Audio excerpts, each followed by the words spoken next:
Bismillahirrahmanirrahim. Alhamdulillahirabbil alamin wassalatu ala nabiyyina Muhammadin amma ba'du. Penjelasan seterusnya dari kitab Fathul Mu'in, tata cara mengusap kepala. Karena kepala itu sunnah diusap seluruhnya, maka tata caranya ada ketentuan dari Rasulullah SAW, ialah dengan cara mempertemukan jari telunjuk dengan jari telunjuk yang lain, ditaruh di depan kepala, dan ibu jari itu pada pelipis kepala. Lalu setelah itu dijalankan jari telunjuk itu bersamaan jari-jari yang lain, dan ibu jari menuju tekuk. Lalu setelah sampai di daerah tersebut, maka dua jari telunjuk tersebut dikembalikan ke tempat semula jika model rambutnya dapat dibolak-balik, artinya rambutnya panjang. Tapi kalau rambutnya botak itu tidak usah, cukup satu kali, tidak usah kembali ke depan. Jika seseorang yang memakai surban atau memakai songkok, maka dia setelah mengusap ubun-ubun itu sunnah mengusap surban atau songkoknya. Kenapa? Karena mengikuti petunjuk dari Rasulullah SAW. Setelah itu sunnahan wudhu ialah mengusap kedua telinga, bagian luarnya, bagian dalamnya, dan juga lubangnya. Sedangkan mengusap leher itu tidak disunnahkan. Kenapa? Karena mengusap leher tidak ada dasarnya dari hadis atau dari Al-Quran. Bahkan Imam Nawawi lebih tegas dari itu, mengatakan itu bid'ah. Sedangkan hadis tentang mengusap leher menurut beliau adalah hadis palsu. Dan kesunahan seterusnya ialah menggosok anggota yang sudah dibasuh dengan air, kesemuanya itu digosok dengan tangan. Itu kenapa sunnah? Karena keluar dari khilaf ulama, karena sebagian ulama mengatakan itu wajib.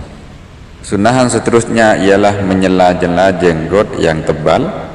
Jenggot yang tebal ialah ketika kita berbicara dengan seseorang, dari sela-sela jenggot tidak kelihatan kulit di belakangnya.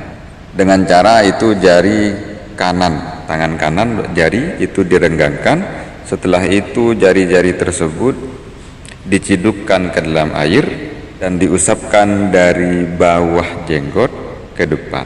Karena mengikuti Rasulullah SAW, adapun meninggalkan menyela jenggot ini hukumnya makruh. Sunatan seterusnya ialah menyela-nyela jari tangan dengan cara tasbih. Apa itu tasbih? Tasbih itu bagian luar tangan dan bagian dalam tangan dipertemukan, baik yang kanan ataupun yang kiri. Tangan kanan dengan tangan kiri, luar dan dalamnya dipertemukan, terus itu kebalikannya. Itu tasbih namanya, sunnah.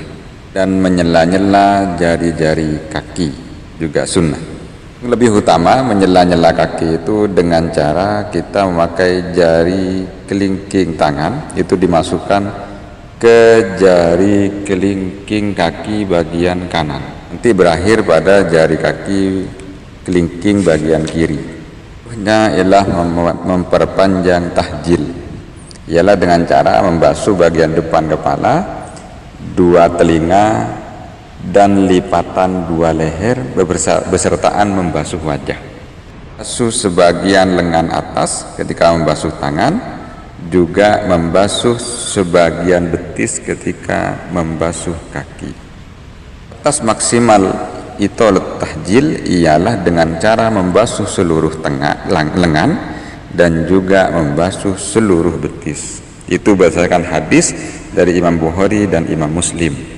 Rasulullah SAW bersabda, nanti hari kiamat umatku akan dipanggil dengan keadaan wajah, lengan dan kaki yang bersinar dari bekas wudhu.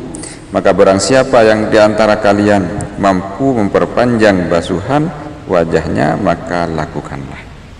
Imam Muslim menambahkan, dan basuhan tangan dan kakinya. Maksudnya mereka dipanggil dengan kondisi wajah, tangan, kaki yang putih bersinar. Wallahu a'lam bishawab.